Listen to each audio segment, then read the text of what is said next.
Juan Kapitulo 6, versikulo 35. Si Jesus miingon kanila, "Ako mao ang pan nga naghatag sa kinabuhi. Ang muari kanako dili nagayod gutomon, ug ang mutuo kanako dili nagayod uhawon." Ang mga puno Pan sa kinabuhi. maglikon unta sa mong pagtuo ug gagakabi sa pagtuman sa imong mahal nga kasuguan. Ginumana kaninyo. Santos nga Ebanghelyo sumala ni San Juan. Daghang mga tao dito nakadungog kaniya, misulti ni inig miingon sila, itawhana mao gayod ang propeta nga ato gipaabot. Ang uban miingon, siya mao ang Mesiyas. Pero uban usab miingon, ang Mesiyas dili magigikan sa Galilea. Ang kasulatan nag-ingon, ang Mesiyas kaliwat ni David. Umataw siya sa Bethlehem, sa lungsod ni David. Busa tungod kaniya, nabahin ang mga tao. Ang uban gusto unta nga modakop kaniya, panwalay nakahimo pagbuhat ni ini. Ang mga sundalo namalik ngadto sa mga kadagkuan sa mga pari ug sa mga Pariseo. Nangutana kanila, nganong wala man ninyo siya dad-anganhi? Ang mga sundalo mitubag, wala pa'y tao nga makasultig sama kaniya. Ang mga Pariseo nangutana kanila, hasta basab kamo, nalimbungan niya? May usa ba sa ato ang mga kadagkuan o sa Pariseo nga mituo kaniya? Kini mga tawhana wala masayad sa balaod ni Moises, busat tinunglo sila sa Dios.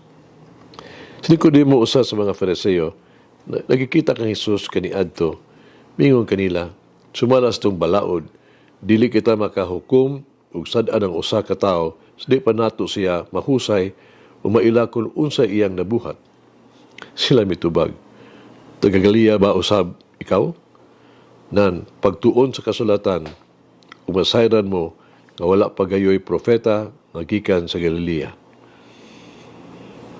Ang Ebanghelyo sa Ginoo.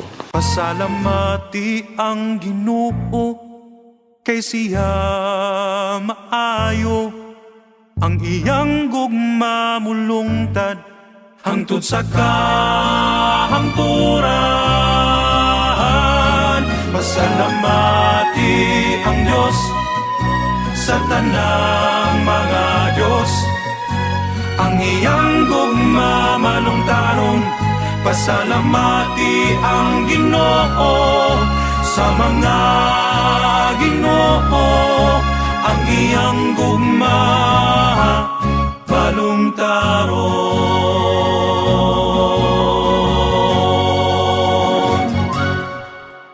Ang pagbasa sa Ebanghelyo karong adlaw, ang mga tao nabahin sa ilahang pagtuo mahitungod kang Jesus. Ang uban nagtuo nga siya mao ang Mesiyas, ang uban dili siya.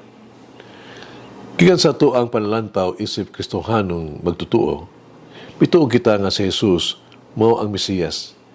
Gikan sa mga milagro nga iyang nabuhat sama sa pagbanhaw sa mga patay, pag-ayos mga buta, pag-ayos sa mga sanlahon, pagpadaghan sa mga pan, uban pa. Ang mga pulong sa kaalam ug pagsabot nagikan sa ang iyang mga ngabil gisulti uban sa otoridad with power, gigahom yung mga pulong. Naglisod. Ganun naglisod man kaayo ang pagtuo sa uban niya.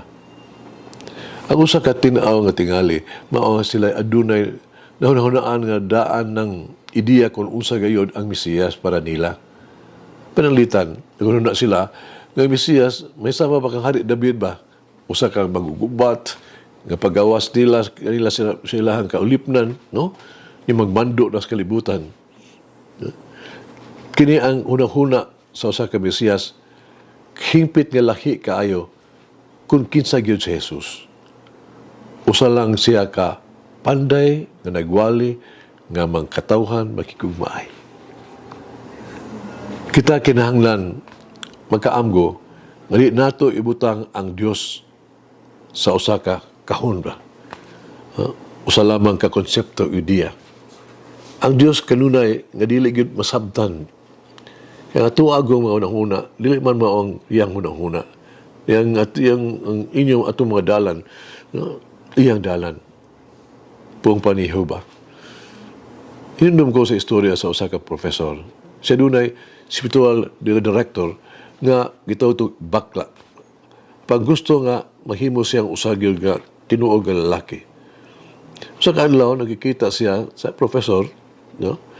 Nining higayuna nga malipayon na kayo. Buta na sa professor, kung unsa nahitabo. Mato niya, doon na siya nahinunduman. Samtang kuno, inusara siya sa kapilya, nga nag-ampo, nga naghilak, sa kalit si Jesus na pakita kaniya, kanong utana kaniya, nganong siya naghilak. Sutian siya ni Jesus, hindi siya gusto nga mahimong bakla. O si Jesus, misulti kaniya, ug dili ka ang ibabalaka. Tingala siya nga ano, si Jesus mingon, tungkol usab ka ako, bakla. Ang punto sa tuang, sa professor, yung mga nga, dili na tuod limitahan ang Diyos. Ibutang siya sa usa ka kahon ba? Sa kahon sa tunghuna-huna. Kanunay siyang lapas o biyan, bisan unsang kahulugan sa itong imaginations, itong imaginasyon. Kanunay siyang out of the box.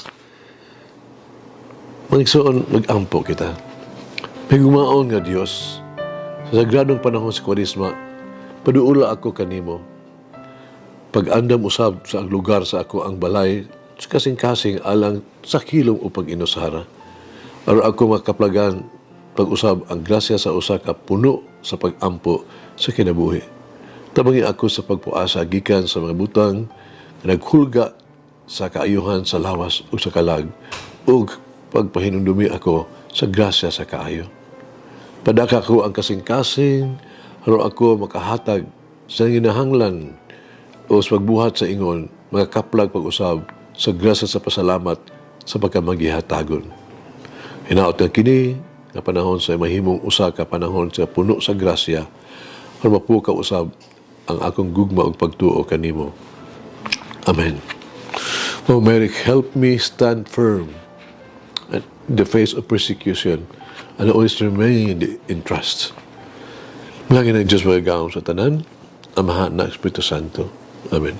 May the Lord of the divine mercy bless us all, heal us from all diseases and suffering. Ayun unta niya kita, tanang mga sakit na sa lawas o sa kalag, body and soul. In the name of the Father, the Son, and of the Holy Spirit. Jesus, I trust in you. Amen. Whoever eats the bread of life will never hunger, says the Lord. Kay galaan inyong nabati ang pagpaambit ug hamubong pamalandong sa pulong sa Dios pinaagi sa tulumanon. Pan sa kinabuhi nga gidumala ni Monsignor Daddy Silva. Hangtod na usab sa sunod higayon, daghang salamat. The bread of